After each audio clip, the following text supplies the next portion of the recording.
नमस्कार दोस्तों, आज के हमारे इस वीडियो में हम आपके लिए संतोषी माता की व्रत कथा लेकर आए हैं। एक समय की बात है, एक बुढ़िया के 7 बेटे थे, जिनमें से 6 कमाते थे और एक ना कमाने वाला था।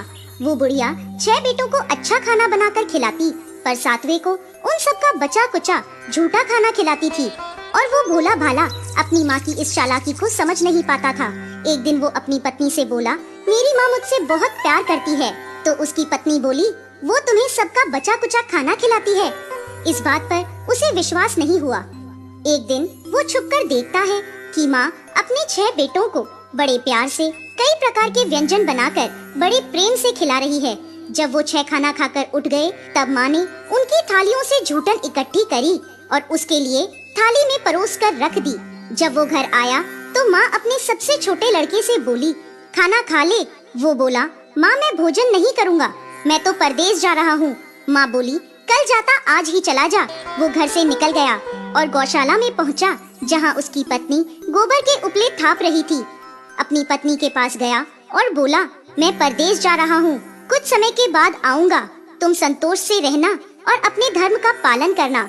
इस पर उसकी पत्नी बोली, स्वामी आप आनंद से जाइए, मेरी चिंता मत करें, मैं तो राम भरोसे यहाँ रह लूंगी। ईश्वर आपकी सहायता करे। अपनी कोई निशानी मुझे दे दीजिए, जिसे देखकर मैं धीरज करती रहूंगी। इस पर वो बोला, मेरे पास इस अंगूठी के सिवा कुछ भी नहीं है, तुम ये रख लो और मुझे भी अपनी कोई निशानी दे दो। वो बोली, मेरे पास तो कुछ भी नहीं है, बस ये गोबर से भरे हाथ हैं।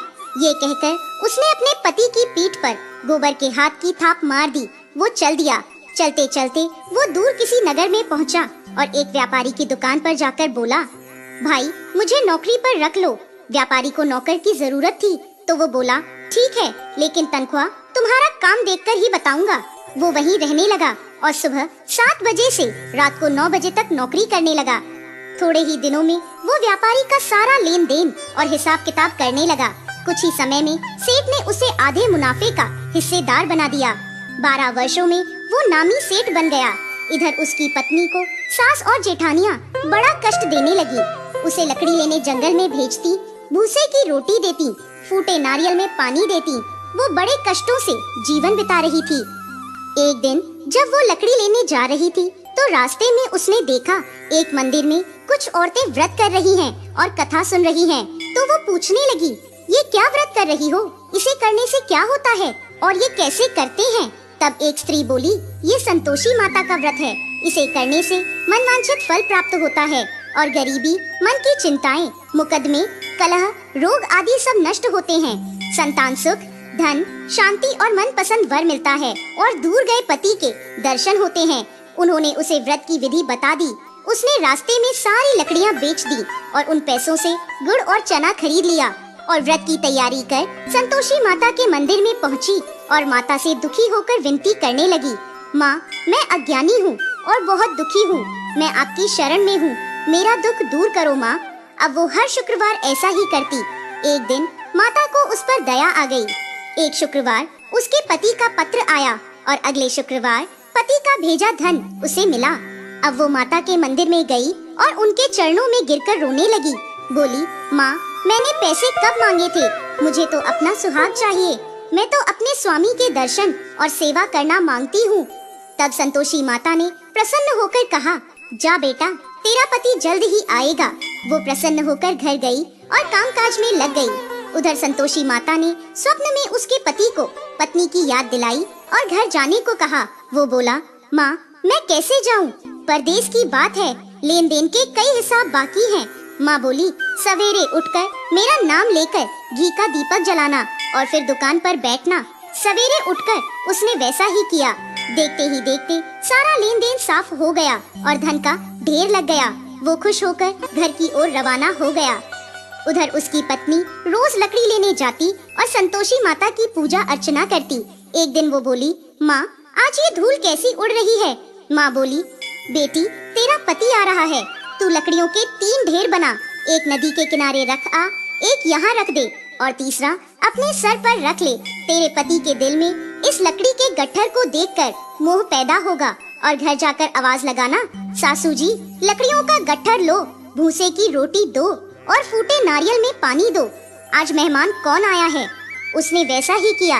घर गई, आंगन में लकड़ियों का गट्ठर रखकर बोली, सासू जी लकड़ियों का गट्ठर लो, भूसे की रोटी दो और फूटे नारियल में पानी दो।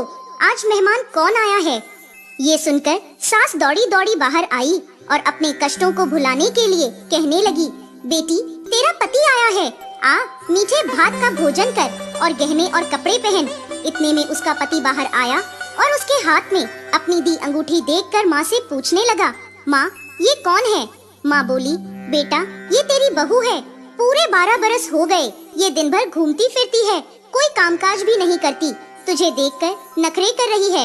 वो बोला, माँ मैंने तुम्हें और इसे दोनों को देख लिया है, अब मुझे दूसरे घर की चाबियाँ दे दो, मैं उसमें रहूंगा। माँ बोली, ठीक है जैसी तेरी मर्जी। और माँ ने चाबियों का गुच्छा पटक दिया।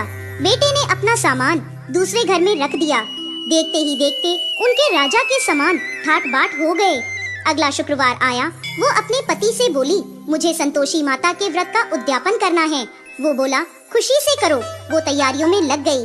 उसने जेठ के लड़कों को जीमने बुलाया। पीछे से जेठानियों ने अपने बच्चों को सिखा दिया, तुम खाने के बाद खटाई मांगना, जिससे उसका उद्यापन पूरा ना हो। लड़कों ने जीमते ही खटाई मांगी। तब वो बोली, नहीं नहीं खटाई मैं नहीं दे सकती, ये संतोषी माता का प्रसाद है। लड़के बोले, तो फिर पैसे दे दो। भोली भाली समझ नहीं सकी और उन्हें पैसे दे दिए।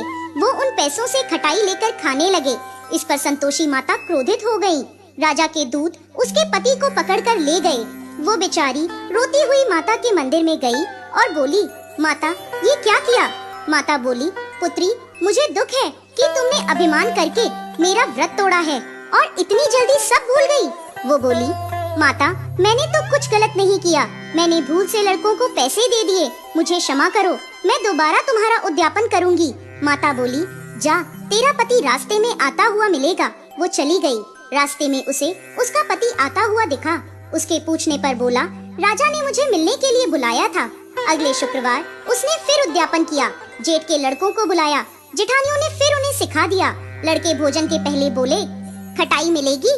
तब वो बोली, खटाई नहीं मिलेगी।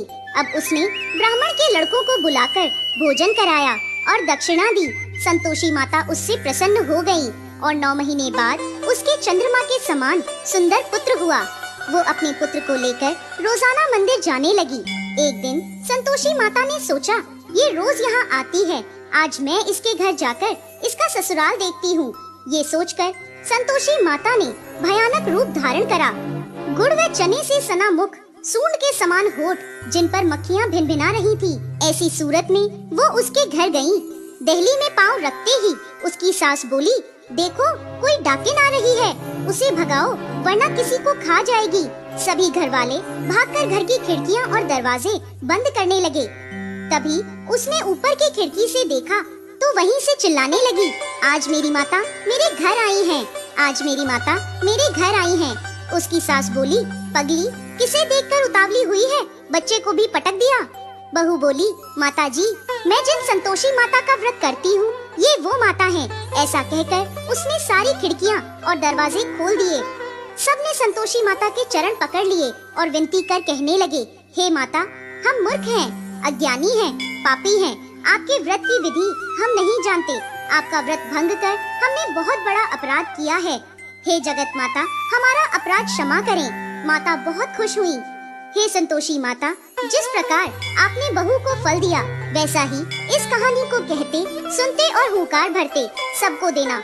दोस्तों, संतोषी माता को संतोष, सुख, शांति और वैभव की माता के रूप में पूजा जाता है।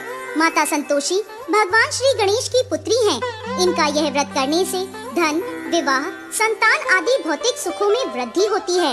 ये व्रत शुक्ल पक्ष के प्रथम शुक्रवार से शुरू होता है और 16 शुक्रवार तक व्रत कर इसका उद्यापन किया जाता है।